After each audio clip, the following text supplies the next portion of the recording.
مومن جو فدا نقش کفے پائے نبی ہو زیر قدم آج بھی عالم کا خزینہ، گر سنت نبوی کی کرے پیروی امت،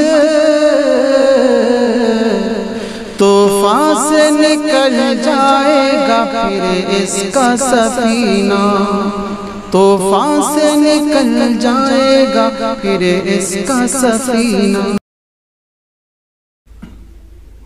دو چیزیں ہیں، ایک ہے مال اور ایک ہے اعمال۔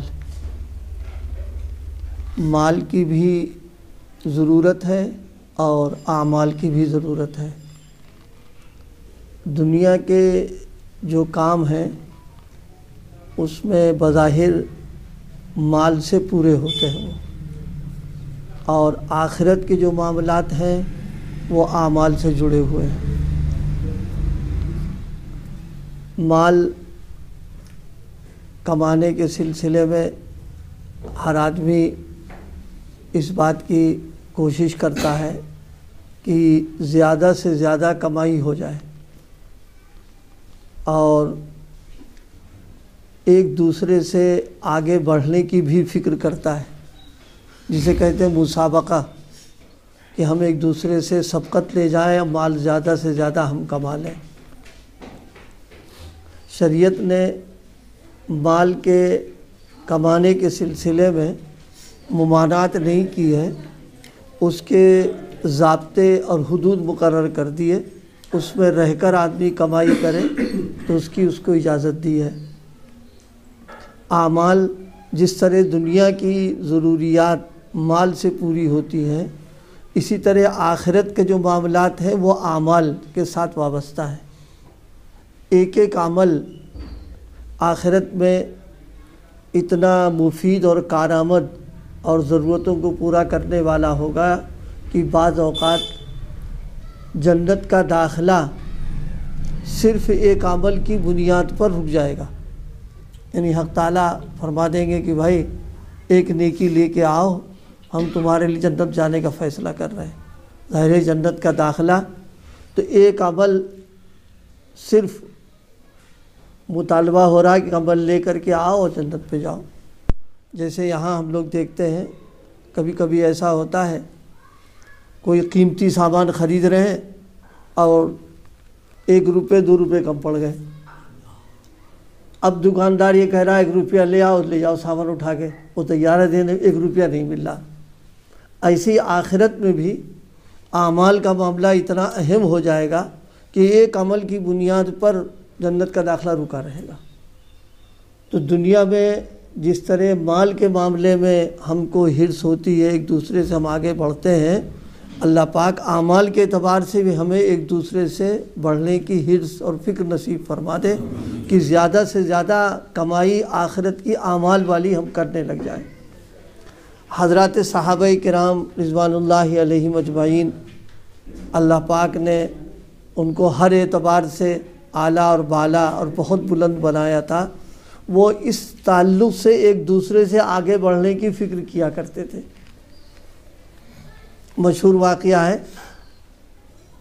ایک موقع پر حضرت نبی کریم صلی اللہ علیہ وسلم نے ترغیب دی، ضرورت پیش آ گئی، جس کو ہم کہتے ہیں آج کل کے اپنی اصطلاح میں چندے کی، کہ بھائی چندہ دو اور جس کو جو ہو سکتا ہے وہ تعاون کرے، حصہ لے۔ حضرات صحابہ کرام تو حریص تھے۔ قرآن مجید میں ان کی صفت بیان کی ہے، انہم کانوا یسارعون فی الخیرات، کہ وہ ایک دوسرے سے سبقت، مسارعت، بڑھنے کی کوشش، یہ ہے ایمان کا مزاج اور دین کا مزاج، کہ جتنے زیادہ اعمال ہمارے ہو جائیں، نیکیاں اور طاعتیں ہو جائیں، وہ ہمارے لیے یہاں بھی کارآمد ہوگا، وہاں بھی کارآمد ہوگا۔ چنانچہ آپ صلی اللہ علیہ وسلم نے جب یہ بات فرمائی تو اس دن اتفاق یہ کہا جائے کہ سیدنا حضرت عمر رضی اللہ تعالیٰ عنہ کے پاس مال اور اسباب زیادہ تھا، حضرت صدیق اکبر رضی اللہ تعالیٰ عنہ کے پاس کم تھا، لیکن آپ نے جب ترغیب دی تو اپنے حوصلے کے اعتبار سے دونوں لے کر کے آئے۔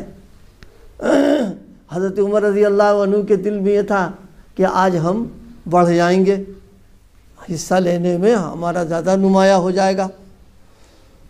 وہ لے کے آئے تو آپ نے پوچھا کہ کتنا لائے؟ کہا یا رسول اللہ آدھا لے آئے، آدھا گھر چھوڑ کے آ گئے۔ حضرت صدیق اکبر پوچھا تم کتنا لے کے آئے؟ کہا سب لے کے آ گئے، صرف اللہ رسول کو چھوڑ کے آئے ہم۔ جب یہ جملہ سنا تو حضرت عمر رضی اللہ عنہ نے برسا فرمایا کہ ابو بکر ہم تم سے آگے نہیں بڑھ سکتے ہیں، آج تو سوچا تھا کہ ہاتھ مار لے جائیں گے، لیکن ہوا یہ کہ تم ہم سے آگے بڑھ، تم سب لے کے آئے۔ تو بات کیا ہے؟ اصل چیز وہی اندر سے اعمال کی اہمیت اور اس کی کمائی کی فکر، ایک دوسرے سے آگے بڑھنا۔ آج معاملہ برعکس ہو گیا ہے، ہم اعمال کے تعلق سے ہم پیچھے ہو گئے، مال کے سلسلے میں بڑھ رہے ہیں۔ بڑھنے کا مطلب یہ کہ اس کی حرص زیادہ ہو رہی ہے، چنانچہ دن کا اکثر وقت ہمارا مال کی کمائی میں جا رہا ہے، اس میں ہماری مصروفیت، مشغولیت، سب فکریں ہماری ہو رہی ہیں۔ لیکن اعمال کے تعلق سے اتنی فکر مال کی ہو گئی ہے کہ اعمال جو ہے اگر چھوٹ رہے ہیں تو کوئی اثر نہیں۔ جماعت جا رہی، تکبیر اولیٰ جا رہی ہے، مسجد کی حاضری جا رہی، اس کی کوئی فکر، رکعت چھوٹ گئی کوئی فکر نہیں ہے۔ اگر گاہک آ گیا تو اس کو نپٹا دیا، یا مال بڑھنے کو کوئی مسئلہ آ گیا تو اس کو نپٹا دیا۔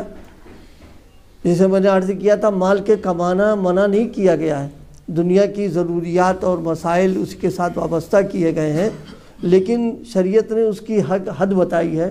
اس لیے ہماری فکر جہاں مال کی ہے، اللہ پاک اعمال کی بھی فکر ہم کو نصیب فرما دے۔ اعمال جو ہے یہ یہاں کے لیے بھی کارآمد ہے اور آخرت کے لیے بھی ہمارے لیے ترقی درجات کا، اور کیا کہتے ہیں وہاں کی نعمتوں کے ملنے کا، اور اللہ تعالیٰ کی رحمتوں کو زیادہ سے زیادہ وہاں پر مستحق ہونے کا ذریعہ یہ ہمارے اعمال بنیں گے۔ تو مال کے ساتھ میں اعمال کی بھی فکر کرنا۔ مال کا معاملہ تو یہ ہے کہ ایک وقت آ جاتا ہے کبھی کبھی مال کام نہیں آتا، مال بھرا پڑا ہے، ضرورت ہی نہیں پوری ہو رہی۔ بہت سے لوگوں کے تجربات ہوتے ہیں کہ پیسہ موجود ہے، ضرورت اٹک گئی، ہو ہی نہیں پا رہا اس میں۔ لیکن اعمال یہ ہیں، اگر اصلی اور صحیح عمل کر کے گئے ہیں تو انشاءاللہ وہاں کی ساری ضروریات جو ہیں پوری ہوتی رہیں گی اس سے، اور وہاں کی ترقیات، وہاں کے رفع درجات، ایسا نہیں کہ اعمال جو ہے وہاں کام نہ آئیں گے کام وہاں پر۔ شرط یہ ہے کہ وہاں کے وہ اعمال جو ہے وہ اصلی ہوں، نقلی نہ ہوں، صحیح کمائی ہو۔ جیسے یہاں کی کمائی اصلی ہوگی تو ضروریات اس کی پوری ہوتی ہے۔ تو اس وقت میں جو گزارش کی ہے وہ یہ کہ اللہ تعالیٰ اعمال کی فکر، اعمال کی حرص اور زیادہ سے زیادہ مسابقے کی توفیق عطا فرما دے۔ مال کی تو غیر بھی کر رہے ہیں، ہم بھی کر رہے ہیں، لیکن اعمال کے تعلق سے جو ہماری خصوصیت ہے اس میں ہم کو ایک دوسرے سے بڑھنے کی فکر کرنا چاہیے کہ کمائی زیادہ سے زیادہ ہو جائے، اور یہ ذہن میں رہے کہ اعمال میں لگنا اور اعمال کی جو محنت ہے اور کمائی ہے آخرت کی تو ہے ہی ہے، اللہ پاک اس کا بھی یہاں ہم کو صلہ، اس کا نفع، اس کا فائدہ ہم کو عطا فرما دیں گے۔ ہو گیا؟ اللہ پاک عمل کی توفیق عطا فرمائے۔